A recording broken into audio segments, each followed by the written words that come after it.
Hello friends, this is Sushil as Travel Mania. अब मेरी लद्दाख की सीरीज़ ख़त्म हो गई है और उसके अगर पॉइंट टू पॉइंट एक्सपीरियंस और इन्फॉर्मेशन चाहिए तो आप मेरी पूरी सीरीज़ देख सकते हैं। ऊपर लिंक कहीं दिख रहा होगा। लेकिन आपके पास ज़्यादा टाइम नहीं है, बहुत जल्द प्लान कर रहे हैं जाने का और कुछ की पॉइंट या इन्फॉर्मेशन आपको चाहिए, जैसे कि आप कैसे वहाँ पे ट्रैवल कर सकते हैं, क्या खा सकते हैं, कहाँ रह सकते हैं, बाइक रेंट, वहाँ का परमिट, इस तरह की कई चीज़ें अगर आपको जाननी है तो ये वीडियो आपको ज़रूर देखना चाहिए।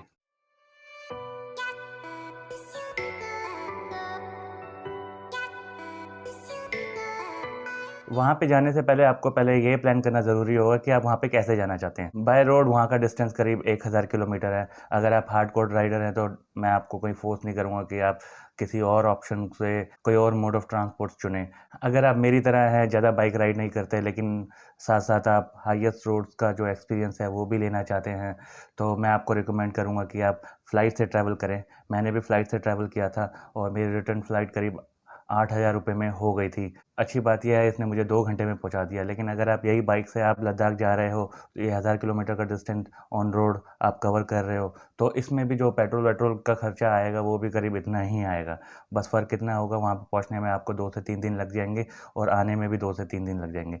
जबकि फ़्लाइट से आप सीधा 2 घंटे में सीधा आप लेह में लैंड कर सकते हैं। तो पहले ये डिसाइड करना ज़रूरी होगा आपके लिए कि आप वहाँ पे कैसे जाना चाहते हैं। उसके बाद अगर मैं स्टे की बात करूँ तो एयरपोर्ट से ज़्यादा डिस्टेंस में कोई भी स्टे नहीं है।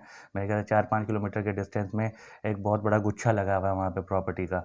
तो आपको कोई ज़्यादा दिमाग लगाने की ज़रूरत नहीं है कि आपको कहाँ पे रहना है। बस पॉइंट यही होगा कि आप होटल में रहना चाहते हैं या हॉस्टल में। अगर आप हॉस्टल में रहना चाहते हैं तो आपको बता दूँ, ₹500 के हिसाब से आपको चार्ज लगेगा पर डे का। लेकिन अगर आप होटल में स्टे करना चाहते हैं और बजट होटल कोई देखना चाहते हैं तो उसकी रेंज ₹1000 से चालू हो जाती है। तो ये हो गई रहने की बात। उसके बाद बात करते हैं खाने की। वहाँ पे खाने का खर्चा 100 से 300 रुपए तक आता है। अगर मैं अपनी बात करूँ तो मैंने 100 रुपीज़ का वहाँ का लोकल डिश थुक्पा भी खाया था, तो 300 रुपीज़ की मैंने ये हैदराबादी बिरयानी भी खाई थी।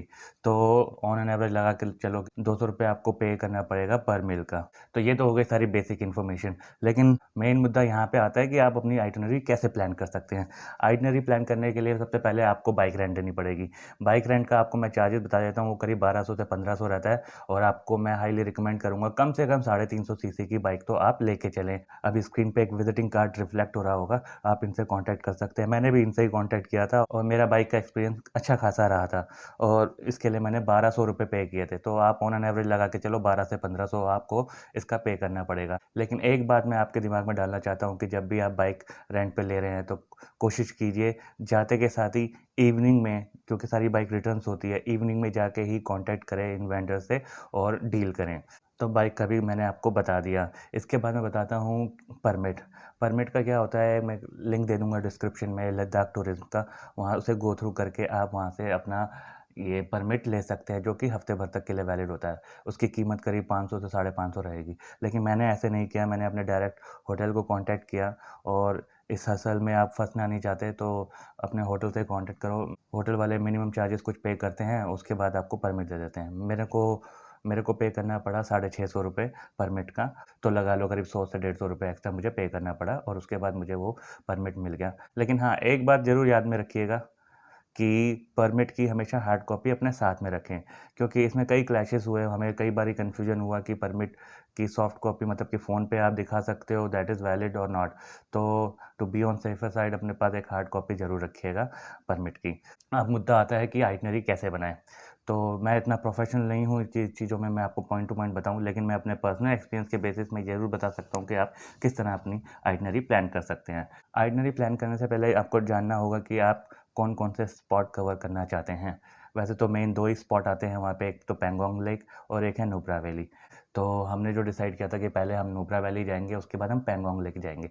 तो हमने लेह से नुब्रा वैली की तरफ रवाना हुए और करीब नुब्रा वैली में आता है एक स्पॉट हुंदर, जो कि करीब 120 किलोमीटर डिस्टेंस में है। आप हुंदर में स्टे कर सकते हैं, लेकिन मैं आपको रिकमेंड करूँगा उससे जस्ट 5 किलोमीटर पहले ही डिस्किट करके एक जगह आती है, आप वहाँ पे स्टे कीजिए। हुंदर को बहुत ज़्यादा बढ़ा-चढ़ा के दिखाया गया है और वहाँ के स्टे काफ़ी महँगे भी हैं, जबकि आपको कई गेस्ट हाउसेज़ आपको यहाँ डिस्किट में मिल जाएँगे जो कि ₹1000 की रेंज से चालू होते हैं। हमारी तरह अगर आपका दिमाग आखिरी में चेंज हो जाता है और आपको लगता है कि 120 किलोमीटर इज़ नॉट इनफ, तो आप 80 किलोमीटर और आगे जा सकते हैं और वहाँ पे एक विलेज आता है तुर्तुक, जो कि इंडो पाकिस्तान बॉर्डर पे सिचुएटेड है। तो हमने भी यही किया कि हम 80 किलोमीटर्स और आगे गए, तो करीब हमने पहले दिन में 200 किलोमीटर की बाइक राइड की और उसके बाद हम पहुँच गए तुर्तुक। लेकिन वहाँ के लोकल से मैंने बात करी तो वो बता रहे थे कई राइडर्स आते हैं, वो बस तुर्तुक को छू के अगले दिन निकल जाते हैं। तो मेरी आपसे दिल से गुजारिश है कि अगर आप तुर्तुक जा रहे हैं तो कम से कम 5-6 घंटे तुर्तुक में बिताएँ। वहाँ पे कई हेरिटेज साइट्स हैं, म्यूज़ियम है, वहाँ के कल्चर को देखें और रिवर बीच है, एन्जॉय कीजिए इन चीज़ों को। हमने 5-6 घंटे वहाँ पे बिताए, उसके बाद हम रिटर्न हो गए डिस्किट की ओर और वो 80 किलोमीटर का सफ़र हमने तय किया और दूसरा दिन हमने वहाँ पे बिताया। पॉइंट यहीं पर ही उठता है, कई लोग क्या करते हैं, तुर्तुक पे जाते हैं, स्टे करते हैं और तुर्तुक से सीधा निकल जाते हैं पैंगोंग के लिए, जो कि है 300 किलोमीटर का डिस्टेंस। भाई मैं आपको बता रहा हूँ कि इतनी ज़िगज़ैग रोड में बंदा बहुत जल्दी एग्ज़ॉस्ट हो जाता है। तो आपको यही डिसाइड करना है कि आप ज़्यादा से ज़्यादा ट्रैवल कर लें, लेकिन आपको ये देखना होगा कि आप एग्ज़ॉस्ट तो नहीं हो रहे हैं ट्रैवलिंग करते हुए। आप तुर्तुक से 300 किलोमीटर राइड करके पैंगोंग जा रहे हैं। इससे बढ़िया मैं आपको रिकमेंड करूँगा कि अपना 80 किलोमीटर और आगे आइए, डिस्किट में स्टे कीजिए, वहाँ पे आराम कीजिए, जिससे आपका ये डिवाइड हो जाए पूरा रूट। और यही हमारी कोशिश थी, इसलिए हमने भी 80 किलोमीटर की राइड करके डिस्किट में स्टे किया। डिस्किट में स्टे किया दूसरे दिन और उसके बाद अर्ली मॉर्निंग निकल गए पैंगोंग के लिए, जो कि डिस्टेंस करीब हो गया 220 किलोमीटर। तो 300 से सीधा आपका 80 किलोमीटर कम हो रहा है। मैं आपको यही सजेस्ट करूँगा कि जितना ट्रैवल टाइम आपका कम रहेगा ना, उतना ही आप कम एग्ज़ॉस्ट होंगे। तो दूसरा दिन हमने स्टे किया डिस्किट में और फिर अर्ली मॉर्निंग हमने चेकआउट करके निकल गए पैंगोंग के लिए। दुखद बात ये रही कि हमारे वो शोक रिवर वाले रूट में काफ़ी लैंडस्लाइड हो गई थी, जहाँ से जाना पॉसिबल नहीं थी, रास्ते ब्लॉक हो गए थे पूरे। उसके बाद हमने दूसरा रास्ता चुना जो थोड़ा और लेंदी था, शक्ति रूट है वो।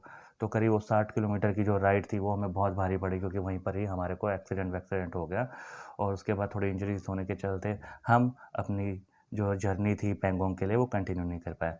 और फिर वहाँ से हम वापस रिटर्न हो गए लेह के लिए। लेकिन भगवान करे आपके साथ ऐसा ना हो। आप अगर आप जा रहे हैं शॉप रिवर रूट से तो 220 किलोमीटर का डिस्टेंस कवर करके आप पैंगोंग लेक में जा सकते हैं, वहाँ पे कैंपिंग कर सकते हैं या तो वहाँ प्रॉपर प्रॉपर्टी में स्टे कर सकते हैं। उसके बाद वहाँ से वापस अगले दिन ले आ जाइए, करीब 220 किलोमीटर का एक और डिस्टेंस रहेगा जो आप कवर कर सकते हैं। कुल मिला के मैं आपको यही सजेस्ट करूँगा, पहला दिन आप तुरतुक में स्टे कीजिए, दूसरा दिन आप दिस्किट में और तीसरा दिन अपना पैंगोंग में और चौथे दिन आप वापस रिटर्न हो जाएँ लेह में। तो इस तरह आप अपनी आइटिनरी प्लान कर सकते हैं। पूरी ट्रिप के दौरान कई चीज़ें आपको ध्यान में रखनी पड़ेगी। छोटी-छोटी चीज़ें हैं लेकिन बहुत मैटर करती हैं। जैसे कि जब भी आप ऐसे राइड के लिए निकल रहे हैं तो अपने साथ बहुत सारी रस्सियाँ-वस्सियाँ लेके चलिए ताकि आप अपने बैग को टाई कर पाएँ। हम तो बिल्कुल अनाड़ी बंदे थे, हमें बैग को टाई करने में काफ़ी दिक्कत हुई। तो अपने साथ पर्याप्त रस्सियाँ रखिएगा ताकि आप अच्छे से अपने बैग्स को टाई कर सकें। दूसरी बात, अपने साथ एक एक्स्ट्रा पेट्रोल कैन लेके चलें, क्योंकि ये पेट्रोल पंप है काफ़ी डिस्टेंस में है वहाँ पे और कहीं भी आपको किसी दिक्कत का सामना ना करना पड़े, इसके लिए आपके पास एक पेट्रोल कैन होना बहुत ज़रूरी है। तीसरी है वाटर बॉटल। वहाँ पे वाटर बॉटल आप ज़रूर कैरी करें अपने साथ, क्योंकि कई जगह ऐसा है जैसे कि खरदुंगला है, वहाँ पे ऑक्सीजन लेवल बड़ा कम हो जाता है वहाँ पे। तो बीच-बीच में कई जगह आपको पानी की बहुत ज़रूरत पड़ने वाली है। तो आप अपने साथ पानी की बॉटल ज़रूर कैरी करें। नेक्स्ट पॉइंट ये है कि आप जब राइड कर रहे होते हैं और आपको बीच में कोई पेट्रोल पंप दिखाई देता है, उसको देख के ऐसे नहीं सोचिएगा कि चलो आगे भरवा लेंगे। अगर आपको ज़रा-सा भी लग रहा है कि आपके पास पेट्रोल की मात्रा कम है, तो इस चीज़ का बिल्कुल वेट ना करें, तुरंत जाइए पेट्रोल पंप में और पेट्रोल भरवा लीजिए। और सबसे आखिरी मुद्दा ये होगा कॉन्फिडेंस और पॉज़िटिविटी। आपको यही चीज़ अपने साथ पूरी जर्नी में कैरी करनी है, तभी आप ये पूरी राइड कर पाओगे। तो ये चीज़ें हैं जो आपको हमेशा अपने ध्यान में रखनी है। तो अगर मैं आपको बताऊँ कि यहाँ से आप तुरतुक जा रहे हो, फिर तुरतुक से फिर पैंगोंग वापस ले आ रहे हो, तो ये करीब पूरा डिस्टेंस जो होता है 750 से 800 किलोमीटर का होता है। नॉर्मली रोड पे ये इतना मुश्किल नहीं है, लेकिन इस तरह की ज़िगज़ैग रोड पे काफ़ी टफ़ है ये। ज़रा-सा भी आपका सावधानी हटी, दुर्घटना घटी। तो अब बात कर लेते हैं मेरे एक्सपेंसेस की। मेरी इस 8 दिन की ट्रिप में करीब मैंने जो पे किया है वो करीब 20,000 रुपए मैंने पे किए हैं, जिसमें मेरा रहना, खाना, बाइक रेंट, पेट्रोल ये सब इंक्लूडेड है और हाँ, इसमें फ़्लाइट चार्जेस भी इंक्लूडेड है। तो ये 20,000 में पूरा निपट गया, जिसमें 8,000 तो मेरे फ़्लाइट चार्जेस थे। अब आप सोच रहे होंगे इतना सस्ता ये कैसे निपट गया? तो वही मैं आपको बता दूँ, जब पहले दिन मैं लद्दाख पहुँचा था तो तभी मेरे को पता चल गया था कि ये ट्रिप बहुत महँगी होने वाली है। लेकिन क्या हुआ कि हॉस्टल में रहने का ये फ़ायदा होता है कि आपको लोगों से सोशलाइज़ होने का मौका मिलता है। तो वही मैंने पहले दिन किया, काफ़ी लोगों से इंटरैक्ट किया, पूछा भाई कैसे कर रहे हो, क्या कर रहे हो? तो बस वही एक मोमेंट था जहाँ पे मैंने एक बंदे के साथ पेयर अप कर लिया और सारी चीज़ें आधी हो गई। मेरा स्टे, मेरा पेट्रोल, बाइक रेंट करीब सारा आधा हो गया। तो आपको यही करने की ज़रूरत है कि अगर आप यहाँ पे आ रहे हैं और आप होटल में स्टे कर रहे हैं तो फिर ये थोड़ा मुश्किल हो जाएगा। लेकिन अगर आप हॉस्टल में कर रहे हैं तो डेफ़िनेटली काफ़ी आपको ऐसे राइडर्स मिलेंगे जो इसी तरह की अपॉर्चुनिटी ढूँढ रहे हैं कि कोई एक बंदा उन्हें साथ मिल जाए और ये सारी चीज़ें उनको पूरी आधे रेट में मिल जाए। तो ये चीज़ ज़रूर ध्यान में रखिए, सोशलाइज़ होना बहुत ज़रूरी है अगर आप लद्दाख की ट्रिप प्लान कर रहे हैं और उसे आप पूरा कवर करना चाहते हैं विद बजट। लेकिन कुछ टूरिस्ट ऐसे भी होंगे जो बाइक राइड बिल्कुल ही नहीं करना चाहते। वो सोचते होंगे कि यार लद्दाख तो हमारे लिए बना है नहीं। भाई ऐसा बिल्कुल अपने दिमाग में मत लाइएगा। अगर आप बाइक राइड नहीं करना चाहते तो भी आप लद्दाख ट्रैवल कर सकते हैं। आपको मैं सीरियसली बता रहा हूँ, अगर मेरे को राइडर्स नहीं मिलता, मेरे मेरे को अगर किसी बंदे की कंपनी नहीं मिलती या मेरा ये चार्जेस आधा नहीं हो पाता, तो शायद मैं भी यहाँ के लोकल ट्रांसपोर्ट यूज़ करके ये चीज़ें कवर करता। और आपको बता दूँ भाई ये बिल्कुल पॉसिबल है, क्योंकि जब मैं नुब्रा वैली जा रहा था वहाँ पे कई लोग मैंने देखे थे जो लद्दाख से आए थे बाय बस। तो बस आपको यही करने की ज़रूरत है कि लद्दाख में आप फ्लाइट से पहुँच जाइए, उसके बाद अपना स्टे कर लीजिए, उसके बाद सीधा बस स्टेशन पे जाइए, कुछ घंटे वहाँ पे लगा लीजिए, आपको सब कुछ पता चल जाएगा कि कौन-सी बस कहाँ अवेलेबल है। नुब्रा वैली तो मैं बाइक से गया था, लेकिन जब मेरा पैंगोंग कैंसल हो गया था उसके बाद मैंने थोड़ी इन्फॉर्मेशन निकालनी चाहिए बस स्टेशन के बारे में, तो मुझे पता चला कि वहाँ से वीकेंड पे बसेस चलती हैं पैंगोंग के लिए। तो लेकिन पैंगोंग मैं नहीं जा पाया था, उसके बाद कोई भी ऐसा दिन नहीं था जिसमें जो वीकेंड पे आ रहा हो, तो मेरा वो पॉसिबल हो ही नहीं पाया। लेकिन आप अपनी ट्रिप इस तरह प्लान कर सकते हैं, अगर आप बाइक में नहीं जाना चाहते, सीधा लद्दाख में उतरिए, बस स्टेशन जाइए, वहाँ के एडवाइज़र से पूछिए कि कैसे-कैसे ये चीज़ें घूम सकते हैं, तो डेफ़िनेटली आपको काफ़ी बेस्ट ऑप्शन मिल जाएँगे to cover whole Ladakh spot by bus. तो बस मुझे लगता है कि मैंने काफ़ी चीज़ें कवर कर ली है, और अगर आपको लग रहा है कि अभी भी कुछ चीज़ें बाकी हैं और आपको कुछ क्वेश्चंस हैं तो कमेंट सेक्शन में पूछ लीजिए यार। I am always there to help you out. तो अब बस वीडियो को एंड करने का वक़्त आ गया है। अगर आपको ये वीडियो अच्छी लगी तो लाइक, शेयर, सब्सक्राइब ज़रूर कर लीजिएगा, और उसके बाद do whatever you want to do, but don't forget to respect other and yourself. Bye.